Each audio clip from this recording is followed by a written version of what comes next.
Hello everyone, welcome back on Sparkup Study. So almost हमारा chapter जो है first chapter some basic concept of chemistry and की ओर जा रहा है। एटलीस्ट आज या एक और क्लास लास्ट रहेगी, इसके बाद ये फिनिश्ड हो जाएगा। फिर भी अगर ऐसा कुछ लग रहा है आपको कि आपको जो नहीं समझ में आ रहा है तो definitely you can comment in the comment section. तो मैं खुद उसमें आंसर देने की कोशिश करूंगी आपको कि आपके जो डाउट्स आ रहे हैं, बाकी जो अभी तक मैंने आपको पढ़ाया है वो कैसा लगा है, वो समझ में आ रहा है, आपकी हेल्प हो रही है। So please comment in the comment section. Okay, so we focus कर रहे हैं हम पढ़ने के ऊपर। सो आज का हमारा टॉपिक है, क्या टॉपिक है आज का हमारा? Empirical and molecular formula. तो मॉलिक्यूलर फार्मूला तो जनरली मैं आप लोगों को प्रीवियस वजह से, क्योंकि हमने मोलारिटी ये सब फाइंड आउट करना सीखा था, तो वहाँ हमें मोलर मास की, मॉलिक्यूलर मास की रिक्वायरमेंट होती है ना, तो वहाँ पे मैंने आपको निकालना भी बताया था। लेकिन जस्ट आज हम ये समझेंगे कि एम्पिरिकल फार्मूला भी क्या होता है, इन दोनों में क्या डिफरेंस होता है, क्योंकि कई बार इसमें बहुत सारे बच्चे कंफ्यूज हो जाते हैं। और अल्टरनेटरी भी देखेंगे आप तो ये क्वेश्चंस पूछा गया है, बहुत सिंपल है, डायरेक्ट आपको नंबर दे देगा, उलझन वाला है ही नहीं बिल्कुल। तो सिंपल है, तो हम ऐसे टॉपिक को स्किप क्यों करना। ठीक है, तो स्टार्ट करते हैं। कॉपी पेन उठाइए, नोट्स बनाते जाइए, और जो होमवर्क दे रही हूँ वो करते जा रहे हैं या नहीं करते जा रहे हैं। नहीं किया है तो प्रीवियस वीडियो में जाइए, कमेंट कीजिए वापस से, क्योंकि इट्स योर ड्यूटी। ओके, तो थ्योरी तो हम समझेंगे ही, साथ में हर एक क्लास में आपने देखा होगा हम उसके न्यूमेरिकल्स भी करते हैं। और एटलीस्ट आपने देखा होगा कि मुझे पीपीटी में क्वेश्चंस कम पड़ जाते हैं, तो फिर मैं खुद लिख के भी आपको करवा देती हूँ। मोटो यही है कि टॉपिक बहुत अच्छे से समझ में आ जाए, पूरा क्लैरिफिकेशंस मैं आपको दे दूँ, पूरा एक एक टॉपिक मैं आप तक पहुँचा दूँ। ठीक है, एकदम ऐसा सिंपल से। ऐसा मैं कोशिश करती हूँ कि बिल्कुल कुछ नहीं आता तो फिर आपको वो बात मैं आप तक कैसे पहुँचाऊँ, मैं ये सोच कर आपको करवा रही हूँ। हो सकता है आपको आता है तो आप थोड़ा स्पीड में इसको 2x में देख सकते हैं, है ना। ठीक है, तो हर एक बच्चे को लेकर चलना ही हमारी यहाँ पर प्रायोरिटी है कि हम जीरो से ही लेकर चले। तो सबसे पहले देखेंगे empirical formula and molecular formula होता क्या है। एम्पिरिकल फार्मूला क्या होता है? तो जो एम्पिरिकल फार्मूला है वो किसी भी कंपाउंड का बनेगा। किसका बनेगा? कंपाउंड। तो कंपाउंड भी क्या होता है? Compound also pure substance. क्या है कंपाउंड? प्योर सब्सटेंस है। क्यों है भाई प्योर सब्सटेंस? बताओ जल्दी से, प्योर सब्सटेंस क्यों है? प्योर सब्सटेंस क्यों है? बताया था आपने, क्लास फर्स्ट नहीं देखी, फर्स्ट सेकंड क्लास में ही मैंने बताया था कि प्योर सब्सटेंस दो टाइप के होते हैं, एक होता है एलिमेंट, एक होता है कंपाउंड। जब एलिमेंट्स किसी फिक्स रेशियो में कंबाइन होते हैं तो क्या बन जाता है? कंपाउंड। तो कंपाउंड को फिर से क्या बोला गया है? Pure substance. क्या बोला है? Pure substance. तो इनका जो केमिकल फॉर्मूला होता है उसको एक्सप्रेस करने का एक तरीका है एम्पिरिकल फॉर्मूला। मतलब कोई भी आप कंपाउंड बना रहे हो, उसके अंदर कितने एटम्स कंबाइन हुए उसको एक सिंपलेस्ट होल नंबर में एक्सप्रेस करना, सिंपलेस्ट, कॉम्प्लिकेटेड में नहीं। और सिंपल कैसे? मैथमेटिक्स में हम देखते हैं, सपोज दैट आपके पास में 150 है ना, 150 अपॉन 100 लिखा। अब इसको आप सिंपल रेशियो में कन्वर्ट करने के लिए आता है, तो कैसे कैसे करते हैं हम? ऐसे ही करते हैं ना। कैसे करोगे इसको? ये हो जाएगा कि 15 अपॉन 10 ही रहेगा। 5 से हो जाएगा ना, 5 3 जा 15 और 5 2 जा 10। तो सिंपलेस्ट रेशियो क्या निकल के आया? 3:2 या 3/2। ठीक है, तो ये जैसे इस बड़े कॉम्प्लिकेटेड यानी बड़े फॉर्म से इसको हमने सिंपलेस्ट होल नंबर में कन्वर्ट किया, तो इस टाइप से ही हम एम्पिरिकल फॉर्मूला को कन्वर्ट करने वाले हैं। और वो क्या कहलाएगा? जब इस टाइप से सिंपल रेशियो निकल के आएगा ना, तब उसको क्या बोलेंगे? एम्पिरिकल फॉर्मूला, उस पर्टिकुलर केमिकल कंपाउंड्स के लिए। ठीक है ना, ऐसे समझ में आ रहा है ना? चलो, तो अब इसको पूरा देखते हैं हम कि किस टाइप से ये बना है। पहले मॉलिक्यूलर फॉर्मूला भी देख लेते हैं, डेफिनेशन, क्योंकि निकालना तो मैंने बताया था बट आपने डेफिनेशन नहीं लिखी थी। मॉलिक्यूलर फॉर्मूला की डेफिनेशन क्या होती है? मॉलिक्यूलर फॉर्मूला की डेफिनेशन होती है the molecular formula of a compound, ये भी compound का, is the chemical formula which represent the true formula, exact formula। कैसे? कि अभी मैंने क्या बताया था आपको? 150 अपॉन 100। क्या बताया था? 150 अपॉन 100। तो ये जो एग्जैक्ट नंबर है ना, वही आपका मॉलिक्यूलर फॉर्मूला है, उसमें आप चेंजेस नहीं कर सकते।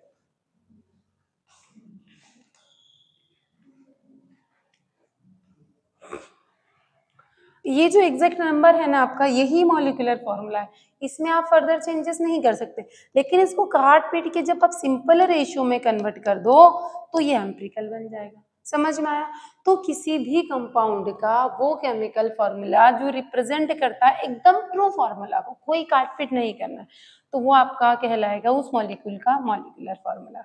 इसको एक्सप्रेस करेंगे हम, क्या एक्सप्रेस करेंगे कि उस पर्टिकुलर मॉलिक्यूल्स के अंदर कितने एग्जैक्ट नंबर ऑफ एटम्स हैं, कितने टाइप के एलिमेंट से वो मिलकर बना है और उनके कितने नंबर ऑफ एटम्स उसमें इंक्लूड हैं, उसको रिप्रेजेंट करने वाले फॉर्मूले को हम मॉलिक्यूलर फॉर्मूला कहेंगे। फॉर एग्जांपल, जैसे कि हमने यहाँ पर लिया है कि जो बेंजीन है इसका मॉलिक्यूलर फॉर्मूला क्या है, C6H6। बट अगर मैं इसका क्या लिख दूं, इसका मैं लिखूं बेंजीन का C6H6, दिस इज द 6:6 क्या हो गया, मॉलिक्यूलर फॉर्मूला। क्या हो गया, मॉलिक्यूलर फॉर्मूला हो गया। ओके, इसके बाद में अगर मैं इसका क्या लिखूं, एम्पिरिकल फॉर्मूला, तो हम क्या करते हैं, इसको सिंपलेस्ट रेशियो में कन्वर्ट करते हैं, तो ये क्या बन जाता है, ये बन जाता है 1:1। क्या बन जाता है, 1:1 बन जाता है। तो ये क्या बन गया है, ये बन गया है एम्पिरिकल फॉर्मूला। ठीक है, एम्पिरिकल फॉर्मूला। वैसे का वैसे ही अगर यहाँ पर आप देखो कि नेक्स्ट हमने लिया है हाइड्रोजन पेरोक्साइड H2O2, ये मॉलिक्यूलर फॉर्मूला है, लेकिन अगर एम्पिरिकल फॉर्मूला देखें तो यही आएगा ना 1:1 H और O। सिंपलेस्ट में ग्लूकोज का देखो, ग्लूकोज का क्या है C6H12O6, यही है। तो क्या निकल के आया है, इसको अगर मैं कॉमन लूँ, 6 को कॉमन ले लूंगी तो क्या निकल के आएगा CH2O। ठीक है, यानी कि 1:2:1, ये एम्पिरिकल फॉर्मूला। तो जो एग्जैक्ट नंबर है वो तो आपका क्या हो जाएगा, मॉलिक्यूलर फॉर्मूला, लेकिन जो सिंपलेस्ट नंबर है वो क्या हो जाएगा आपका एम्पिरिकल फॉर्मूला।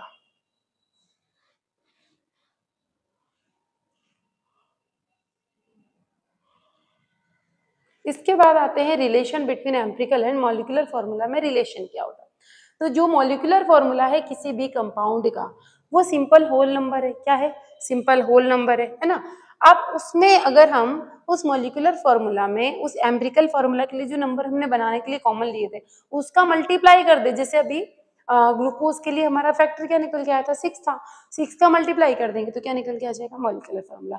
तो एन क्या है, एन एक नंबर है जो 1 2 3 4 5 6 एंड सो ऑन हो सकता है। तो इस फॉर्मूले को आप नोट कर लो कि molecular formula equals to n यानी नंबर इनटू एम्पिरिकल फॉर्मूला। ठीक है, मैं साइड में हट जाती हूँ, नोट करते चलेंगे।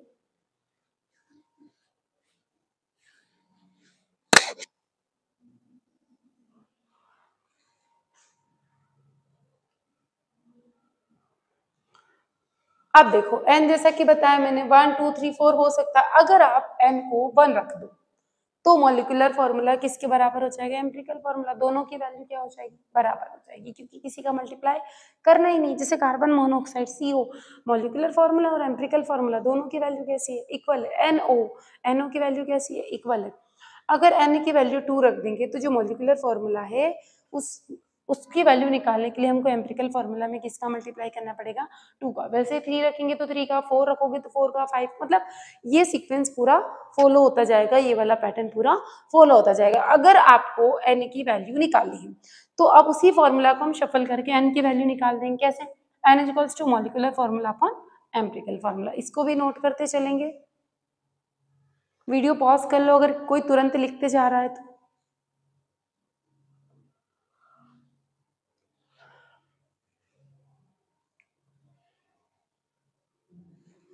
The molecular mass of a volatile compound. अब वॉलेटाइल कंपाउंड क्या होता है, फॉर एग्जाम्पल जैसे कि पेट्रोल डीजल होता है। क्या होता है, पेट्रोल डीजल। अब इस पेट्रोल डीजल को आप किसी भी बर्तन में भर के अपने घर पे रख दो एट द रूम टेम्परेचर, कोई टेम्परेचर प्रोवाइड नहीं करना है, गर्म नहीं करना, फिर भी क्या होगा, after some time we will see कि all the liquid convert into vapour state, पूरा का पूरा लिक्विड गैस में कन्वर्ट हो गया, मतलब विदाउट प्रोवाइडिंग द टेम्परेचर। ऐसे लिक्विड्स क्या कहलाते हैं, वोलेटाइल लिक्विड। ठीक है, लेकिन जिनको टेम्परेचर देना पड़ता है, बिना टेम्परेचर के लिक्विड में लिक्विड टू गैसियस स्टेट में कन्वर्ट नहीं होते, वो नॉन वोलेटाइल होते हैं।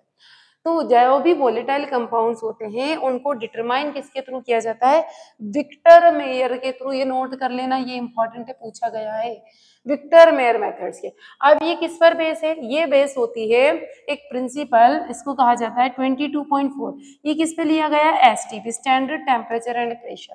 ठीक है, उस पर 22.4 लीटर जो वेपर है आपने जो ली है, किसी भी सब्सटेंस की, उसका जो मास होगा जस्ट उसके ग्राम मोलिकुलर मास के इक्वल टू होगा। किसके? ग्राम मोलिकुलर मास के।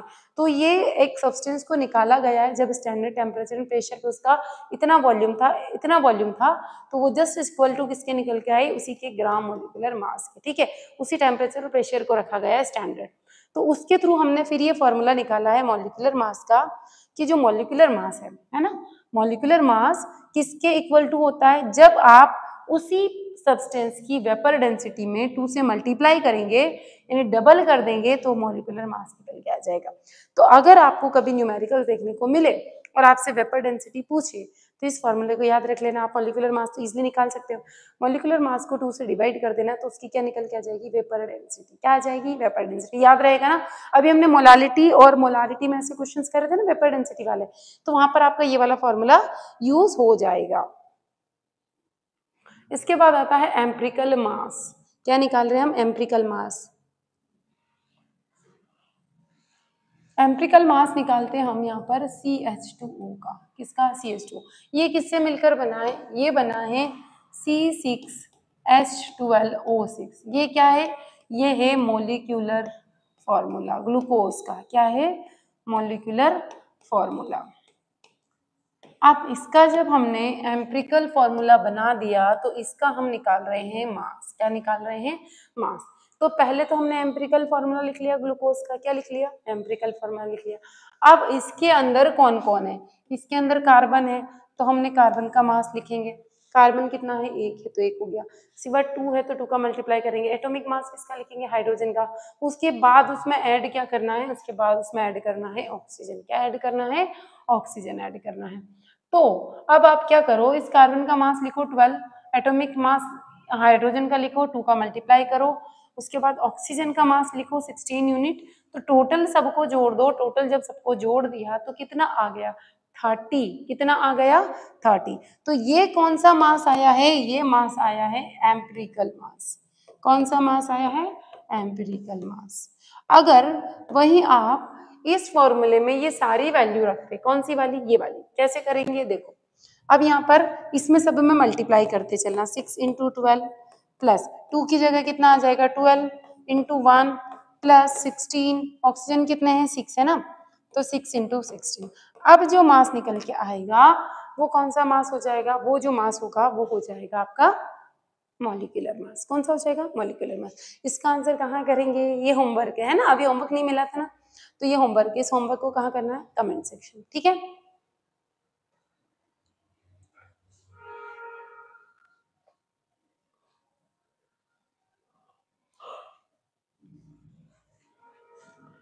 दस मिनट का। अब हम रूल्स देखते हैं। हमें सीख तो गए हम लोग कि एम्पिरिकल कैसे निकालेंगे मॉलिक्यूलर, लेकिन कुछ रूल्स हैं जो भाई बुक को फॉलो करना पड़ता है, तो वो देख लेते हैं। जैसे कि जो एम्पिरिकल फॉर्मूला है उसमें किसी भी कंपाउंड की जो केमिकल कंपोजिशन होती है उसको हम कैसे डिटरमाइन करेंगे, उसका पूरा नॉलेज देखते हैं। तो सबसे पहले आपको उसकी परसेंटेज कंपोजिशन देखनी पड़ेगी कि जितने भी कंपाउंड्स हैं वो कितने परसेंट उसमें इंक्लूड है, उसको देखेंगे अलग अलग टाइप के। उसके बाद उसका हमें देखना है एटॉमिक मास। क्या देखना है? एटॉमिक। इसके न्यूमेरिकल्स भी करेंगे हम, किस टाइप से पूछे जाते हैं। डायरेक्ट वाले तो समझ में आ गए, थोड़े घुमाने वाले भी देखेंगे। इसके बाद कुछ स्टेप से इनको इंक्लूड करना है। जैसे कि आप जब एम्पिरिकल फॉर्मूला का कैलकुलेशन कर रहे हो तो पहले स्टेप है, आप पहले अगर उसका मास परसेंटेज दिया हो, क्या दिया हो? Mass percentage. तो मास परसेंटेज को पहले ग्राम के अंदर कन्वर्ट कर लो। किसमें? ग्राम में। उसके बाद कैलकुलेट करो नंबर ऑफ मोल्स को। तो नंबर ऑफ मोल्स को फाइंड आउट करने का फॉर्मूला मैं आपको पहले भी बता चुकी हूँ, जब हमने क्या फाइंड आउट करी थी? मोलारिटी, मोलालिटी, ऐसा फाइंड आउट करा था ना, तो मोल्स करा था। फिर से देख लेते हैं। उसी एलिमेंट का जिसका आप एम्पिरिकल फॉर्मूला लिखने वाले हो उसका मास, जिसका मोल निकालना है उसका मास, और उसका एटॉमिक मास, जब उससे डिवाइड करेंगे तो क्या निकल के आ जाएगा? मोल निकल के आ जाएगा। तो देखेंगे अलग अलग स्टेप्स कौन सी है। उसके बाद थर्ड स्टेप, 2 स्टेप अभी देख ली, थर्ड स्टेप क्या है? उसके बाद उसका सिंपलेस्ट मोलर रेशियो निकालो, उसके बाद उसका होल नंबर रेशियो निकाल लो और उस एम्पिरिकल फॉर्मूला को लिख दो। तो ये जितनी स्टेप्स देखिए इसको हम न्यूमेरिकल्स में डालेंगे, देन फाइंड आउट करेंगे। चलो, तो पहला न्यूमेरिकल आ गया है आपके सामने। मैंने यहाँ पे पूरी टेबल बनाई है ताकि हम जल्दी से समझ सके, एक एक को लिखने में कम टाइम कंज्यूम हो। इसके बाद मैं आपको करते हुए बताऊंगी। जैसे कि कोई इनऑर्गेनिक सॉल्ट है, वो उसमें परसेंटेज दिया है, परसेंटेज कंपोजिशन सोडियम की दे दी है 29.11%, सल्फर 40.51% एंड ऑक्सीजन 30.38%। इसके बाद इसका कैलकुलेशन करना है एम्पिरिकल फार्मूला का, और ये सारी चीजें हमको टेबल यहाँ पे दी, एक बार आप नोट कर लो तो मैं करके आपको बता देती हूँ।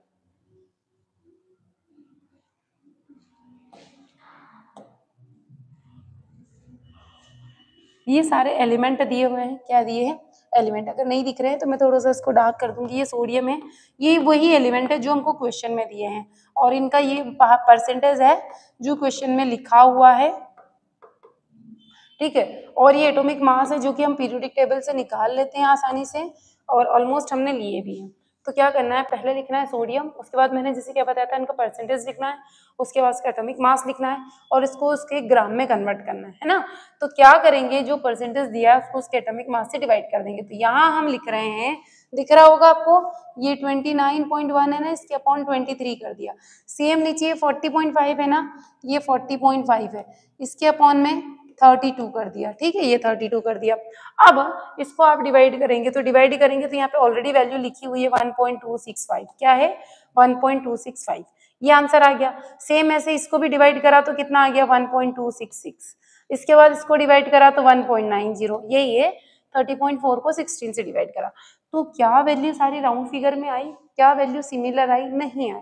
जब एक जैसी वैल्यू नहीं आई, राउंड फिगर में नहीं आई, तो पहले हमारी ड्यूटी क्या है कि इसको हम किस में कन्वर्ट करें, इसको हमें कन्वर्ट कर लेना है राउंड फिगर में। किसमें, राउंड फिगर में।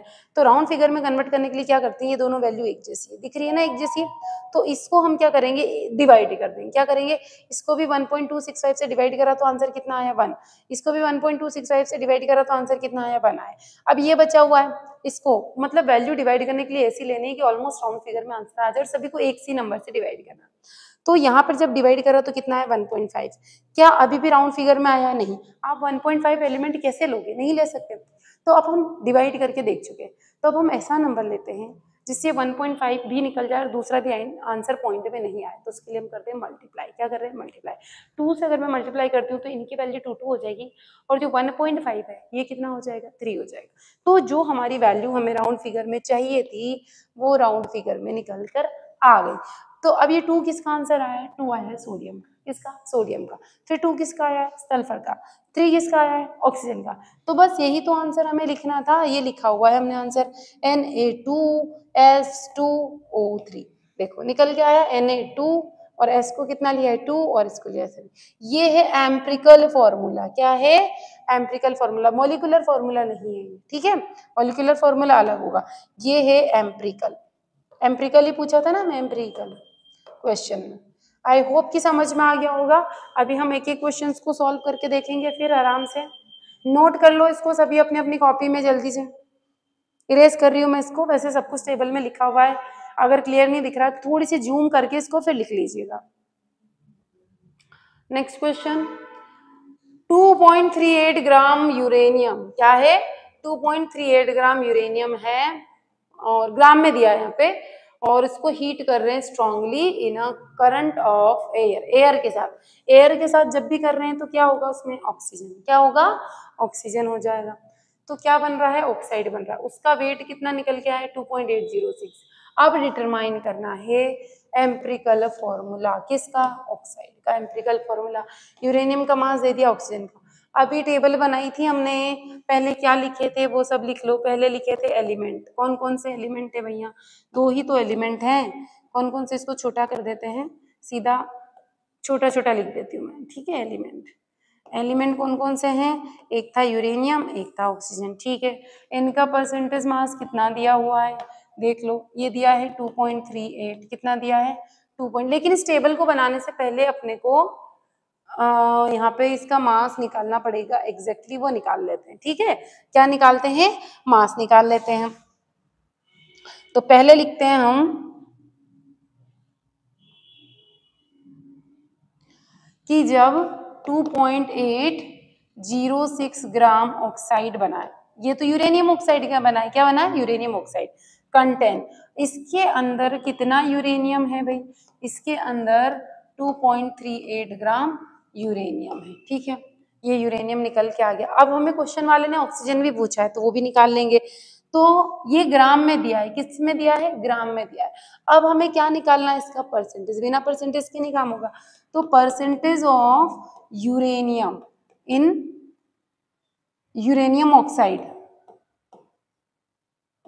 यूरेनियम ऑक्साइड के अंदर। तो आप क्या करते हैं? हम परसेंटेज निकालते हैं। तो ये इसका निकालना है तो इसको रख दो ऊपर, और टोटल कितना है? ये रहा 2.806 ग्राम से ग्राम कट जाएगा। अब इसको मैं कैलकुलेटर से सॉल्व कर लेती हूँ, और क्योंकि परसेंटेज निकालना है तो 100 से मल्टीप्लाई कर लो। ठीक है, आप फटाफट से करना कॉपी में, बेटा सीखना इंपॉर्टेंट है ना, इसलिए मैं कर रही हूँ ताकि इतने ही कम टाइम में मैं ज़्यादा से ज़्यादा क्वेश्चन आपको करवा पाऊँ। तो ये निकल के आ गया परसेंटेज। किसका परसेंटेज निकल के आया? ये निकल के आया है यूरेनियम का। किसका? यूरेनियम का। अब मैं निकाल रही हूँ ऑक्सीजन का। तो टोटल कितना मान लिया आपने? 100 मान लिया था, 100 परसेंटेज है। तो इसमें से मैं माइनस कर दूंगी इसको, तो कितना आ जाएगा? ये 80 और 4 16 और 8 भी है तो 15 के आसपास आएगा। कर लेते हैं इसको भी, 15.18। ठीक है, तो ये दोनों क्या आ गए हैं। अब इसको क्या कर रहे हैं? वही टेबल बनाना है हमको और इसको पूरी वैल्यू डालना है। तो याद रख लेना कितनी कितनी वैल्यू है। तो पहले रख दो एलिमेंट सारे। क्या रख दो? एलिमेंट। कौन कौन से है? यूरेनियम है, ऑक्सीजन है। इसके बाद क्या था? इसके बाद परसेंटेज। यूरेनियम कितना आया था? 84.82 और ये कितना आया था? 15.18। इसके बाद देखो इसका मास कितना है? एटॉमिक मास 238 अपॉन 16 है। इसके बाद क्या करते हैं? इसके बाद हम डिवाइड करते हैं 84.82 अपॉन 238। इसको डिवाइड करो 15.18 डिवाइडेड बाय 16। मैं इसको डिवाइड कर लेती हूँ, आप लोग भी कर लीजिए फटाफट से। चलो, ये निकल के आया 0.3562 और ये निकल के आया है 0.94875। अब क्या देखो, ये वैल्यू एक जैसी आई नहीं आई, तो फिर से हमें डिवाइड करेंगे। क्या कर रहे हैं? इसको हम फिर से डिवाइड कर रहे हैं। तो डिवाइड करने के लिए मैं ले रही हूँ छोटे नंबर को, ताकि ये तो कम से कम 1 हो जाए। तो जब इसको हमने इसी से डिवाइड किया तो ये कितना निकल के आ गया? 1 निकल जाएगा। इसको डिवाइड करो 0.94875, इसको डिवाइड करो 0.362 से, तो कितना आ जाएगा? इसको मैं कैलकुलेटर से कर लेती हूँ क्योंकि ऑलमोस्ट 3 से तो डबल होना चाहिए, लेकिन पीछे वैल्यू है तो 2 पॉइंट के समथिंग आना चाहिए। चलो, ये निकल के आया बेटा 2.666। ठीक है, अब क्या देखो, क्या अभी भी वैल्यू राउंड फिगर में आई? नहीं, एक की तो आ गई लेकिन इसकी नहीं है ना, तो इसको भी कन्वर्ट करो। तो एक बार 2 से मल्टीप्लाई करके देखो, ये तो बेचारा राउंड फिगर में रहेगा। इसको देखो 2 से करेंगे तो 12 12 12 12 2 2 जा 4, तो 4.2 के समथिंग आएगा। मतलब नहीं लेते, 1 होता 0 आता तो ले लेते। तो फिर 3 से कन्वर्ट करके देखो, 3 6 जा 18 3 6 जा 18 3 6 जा 18 3 2 जा 6 और 1 7 7.8888 आ रहा, तो 8 कर लेते इसको राउंड फिगर में। तो ये हो जाएगा आपका 3 और ये 8 हो जाएगा। मतलब यूरेनियम को आपको लेना है 3 और ऑक्सीजन को कितना लेना है? 8। तो इसका एम्पिरिकल फॉर्मूला क्या बन जाएगा? इसका एम्पिरिकल फॉर्मूला बन जाएगा U3O8। क्या आपका भी यही आया है आंसर?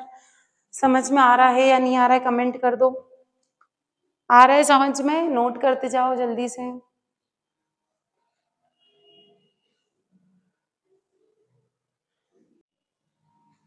इरेज करें, आगे बढ़े। इसके पहले का बताऊं क्या? कि लिख लिया? वीडियो पॉज कर लेना है, बैक जाके लिख लेना। चलो, अगला क्वेश्चन है 2.746 gram of compound gave N analysis 1.94 gram of silver, 0.268 gram of sulphur and 0.538 gram of oxygen. Calculate the empirical formula of the compound. 8 masses सबके दे दिए हैं। सेम वैसे ही करना, टेबल बना लो फटाफट से। कितने एलिमेंट है? मैं अब एलिमेंट भी ऊपर नहीं लिख रही हूँ, डायरेक्ट लिख देते हैं कौन कौन से एलिमेंट हैं। सिल्वर को Ag बोलते हैं, तो Ag लिख लिया। उसके बाद में कौन है भाई? सल्फर है, सल्फर हो गया, ऑक्सीजन हो गया।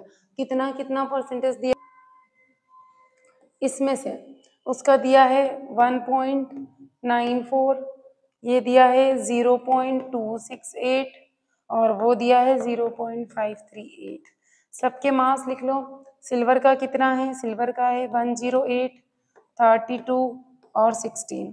डिवाइड करो 1.94 को किससे? 108 से।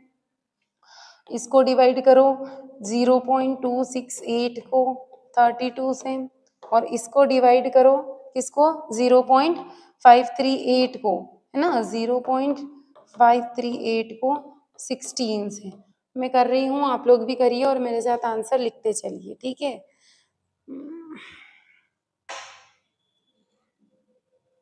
ये निकल के आया है 0.0179। मैंने कैलकुलेटर रख के रखा है बेटा ताकि मैं फटाफट आपको करवाती जाऊं। इसके बाद इसमें देखो, इसमें बहुत बड़ा डिजिट आ रहा है। 32 को जैसे डिवाइड कर रहे हैं ना, तो एक काम करते हैं, इसको पॉइंट हटाते हैं, नीचे 10⁻³ कर देते हैं, ऊपर ले जाएंगे तो माइनस हो जाएगा। डायरेक्ट इसको इससे डिवाइड करें, उससे छेड़छाड़ नहीं करें। तो 32 को जब 268 में डिवाइड कर रहे हैं ना, तो आंसर कितना निकल के आ रहा है? आंसर आ रहा है 8.375, और ये जो 3 डिजिट था ये ऊपर गए तो -3 हो गया। इसके बाद इसको करते हैं तो ये आता है 0.0336। कितना आया? 336। अब क्या बोलते हैं? अब ऐसा बोलते हैं कि इसको फिर से डिवाइड करो राउंड फिगर में। तो क्योंकि मैं इस नंबर से कर लेती हूँ तो ये नंबर की जो प्रॉब्लम है -3 वाली खत्म हो जाएगी, ठीक है। तो अब नेक्स्ट स्टेप में हम क्या करेंगे? इसको डिवाइड करेंगे। ये जो नंबर आया है इसको अगेन इसी से डिवाइड करेंगे। तो यहाँ मैं सब में वापस से ये लिख देती हूँ। एक यहाँ जगह कम पड़ेगी इसलिए मैं एक स्टेप हटा रही हूँ। 75 इंटू 10⁻³ सेम इसके अंदर भी 8.375 इंटू 10⁻³ और इसके अंदर भी 8.375 इंटू 10⁻³। अब आंसर कितना निकल के आएगा? देखो इसका तो 1 हो गया, बिल्कुल सही बात है, इसका तो 1 हो गया, ये रहा 1। लेकिन क्या इसका 1 आया? नहीं आया। इसका कितना आएगा? करते हैं। इसका आएगा 2.12। कितना आया? 2.2। इसका भी कर लेते हैं। इसका आएगा 4.01। अब आप देखो 2.1 है तो ठीक है, 2, 3, 4 नहीं है तो राउंड फिगर में इतना तो चलता है, 1 और 4। अब क्या फॉर्मूला बनेगा? कौन कौन था? सिल्वर था, सिल्वर को ले लो, Ag को 2, सल्फर ऐसा ही, और ऑक्सीजन हो जाएगा आपका 4। ये बन गया है empirical formula of silver, sulphur और ऑक्सीजन का। नोट कर लो इसको भी, ऐसे टेबल बनानी है आपको, फटाक से निकल के आ जाएगा। जब परसेंटेज या ग्राम में दिया डायरेक्ट हो तो आराम से कर सकते हैं। नेक्स्ट क्वेश्चन क्या? अब हम पढ़ रहे हैं बैलेंस। हो सकता है आप में से कुछ लोगों को ये आता है, लेकिन हमारे कंटेंट में है, हमारे सिलेबस में है कि हम इक्वेशन को कैसे बैलेंस कर सकते हैं। तो देखो, बिफोर द केमिकल रिएक्शन, जो भी आपके रिएजेंट रहेंगे, रिएक्टेंट रहेंगे, आफ्टर द केमिकल रिएक्शन भी उनकी क्वांटिटी सेम होनी चाहिए, बैलेंस होना चाहिए। तो उसको करने के हमारे पास 4 तरीके हैं। जैसे कि पहला हीट एंड ट्रायल मेथड है, उसी को ट्रायल एंड एरर मेथड भी बोलते हैं। इसके बाद होती है partial equation method. Partial equation method जैसे हीट एंड ट्रायल तो आपको आती है, हम क्रॉसिंग से कर सकते हैं। लेकिन पार्शियल वाली मेथड कब आती है? जब बीच में कोई मॉडरेट बनता है तो उनको दिखता नहीं है, और वो भी कहीं ना कहीं पार्टिसिपेट करता है, इसीलिए केमिकल रिएक्शन में बहुत सारे चेंजेस आ जाते हैं। इसके बाद आता है ऑक्सीडेशन मेथड और आयन इलेक्ट्रॉन मेथड। आयन में आयन एक्सचेंज हो जाएंगे, और ऑक्सीडेशन और रिडक्शन क्या होती है? ऑक्सीडेशन और रिडक्शन। तो ऑक्सीडेशन के अंदर क्या होता है? या तो ऑक्सीजन जुड़ जाएगा, या फिर क्या होगा? हाइड्रोजन जो है वो निकल जाएगा, ये निकल जाएगा और ये जुड़ जाएगा। तो ऑक्सीडेशन दोनों भी हो सकते हैं एक ही रिएक्शन में, और दोनों में से कोई एक प्रोसेस हो सकती है। इसके बाद आता है रिडक्शन। क्या आता है? रिडक्शन। ये जो रिडक्शन है इसमें उल्टा होगा, या तो हाइड्रोजन आके जुड़ जाएगा या ऑक्सीजन निकल जाएगा, ठीक है। तो अभी आज की क्लास में हम क्या करेंगे? ये दोनों मेथड आराम से यहाँ पर देख लेंगे। हीट एंड ट्रायल तो क्रॉसिंग करके निकालते हैं, आपको अच्छे से आती है। अब यहाँ पर दिया हुआ है magnetic oxide Fe3O4 when heated with hydrogen is reduced to iron and water is also produced. Write the balanced equation. इसके लिए बैलेंस्ड इक्वेशन लिखनी है। मतलब जो आपका Fe3O4 है, क्या है? Fe3O4 है, इसकी जब रिएक्शन हो रही है तो क्या बना रहा है? ये हाइड्रोजन के साथ इसको गर्म कर रहे हैं पहले तो ये लिखा हमने हाइड्रोजन। हमको नहीं पता H2 है, H3 है, H4 है, नहीं पता। तो ये क्या क्या बना रहा है, iron and water, it gives us Fe and H2O, क्या बना रहा है, Fe, एक मिनट, एंड H2O। अब इसको करना है बैलेंस, तो क्या करेंगे, बैलेंस करना है तो पहले आप देखो कि इस साइड में है, इस साइड में कौन कौन है, इस साइड में Fe है, O है, H है। Fe कितने हैं, 3 है, ऑक्सीजन कितने हैं, 4 है, हाइड्रोजन अभी हमें नहीं पता, ये अननोन है, इसको बैलेंस करना है। इस साइड में भी देख लो, ऐसे दोनों साइड ऐसे ही लिखना है तो आपका बहुत अच्छे से बैलेंस हो जाएगा। अब क्या इधर Fe है, 3 नहीं है, इधर कर दिया, क्या ऑक्सीजन 4 है, नहीं है, तो क्या मैं इधर 4 कर दूं, 4H2O, तो फिर हाइड्रोजन बैलेंस नहीं होगा, तो हाइड्रोजन कितने हो गए, 4 2 जा 8, कितने हो गए, 4 2 जा 8, तो ये 8 ले लूं और ये 4 ले लूं। क्या अभी आपको रिएक्शन बैलेंस होती हुई दिखाई दे रही है या कुछ एरर दिख रही है इसके अंदर, देखो Fe3O4, 4H2O, Fe3O4, 4H2O, सारी चीजें अच्छे से बैलेंस हो गई हैं। इस तरह से हम रिएक्शन को बैलेंस कर सकते हैं, ये तो आपको आती होगी अच्छे से। अभी हम इसके बाद पार्शियल मेथड भी देखेंगे। एसिटिलीन बर्न इन ऑक्सीजन, एसिटिलीन का फॉर्मूला क्या होता है, पहले तो वो लिखेंगे। एसिटिलीन का फॉर्मूला होता है C2H2, क्या होता है, C2H2। इसको ऑक्सीजन के साथ जला रहे थे, ये O लिख दिया। ये क्या प्रोड्यूस कर रहा है, ये प्रोड्यूस कर रहा है CO2 प्लस वाटर, ठीक है। अब इसको बैलेंस करना है, तो जैसा कि मैंने अभी बताया था, दोनों साइड में आप लिख लो कि ये कार्बन कितने हैं, हाइड्रोजन कितने, कार्बन हाइड्रोजन ऑक्सीजन, यहाँ है 2 2, और हमें नहीं पता ऑक्सीजन कितना होगा। सेम वैसे ही यहाँ पर भी लिख लेंगे, और carbon oxygen and hydrogen, carbon कितने हैं, 1 है, ऑक्सीजन कितने हैं, 2 हैं, 2 + 1 बराबर 3, और हाइड्रोजन कितने हैं, 1 है। अब करते हैं बैलेंस, तो इधर अगर मैं 2 कर दूं तो क्या हो गया, ये एक कार्बन, इधर कार्बन बच गया, फिर भी अनबैलेंस्ड है, तो क्या इसको मैं 2 CO2 कर दूं, अगर मैं 2 CO2 करती हूँ तो कार्बन तो बैलेंस हो गया, लेकिन ऑक्सीजन हो गए 4, कितने हो गए, 4, और एक हो गए 5, तो इधर ऑक्सीजन 5 फिर से नहीं है, फिर से ऑक्सीजन 5 नहीं है, तो क्या इसको हम O5 कर दें, O5 हो ही नहीं सकता, तो फिर कैसे करेंगे, क्या हम इसको 5O कर दें, नहीं, ऐसा भी मॉलिक्यूल नहीं बनता है, तो क्या करूं, 5O2 कर दूं, तो 5O2 करूंगी तो ऑक्सीजन यहाँ पे हो जाएंगे 10, कितने हो जाएंगे, 10, तो क्या इधर ऑक्सीजन 10 है, 2 2 जा 4 और 1 5 है, कितना है, 1 5 है। अगर मुझे इसको 10 करना है, क्या करना है, इसको 10 करना है, तो इस साइड में मुझे क्या करना पड़ेगा, हाइड्रोजन तो बैलेंस है, कार्बन भी बैलेंस हो गया, तो मैं इसको छेड़छाड़ नहीं करना चाह रही हूँ क्योंकि मेरा कार्बन ऑलरेडी बैलेंस है।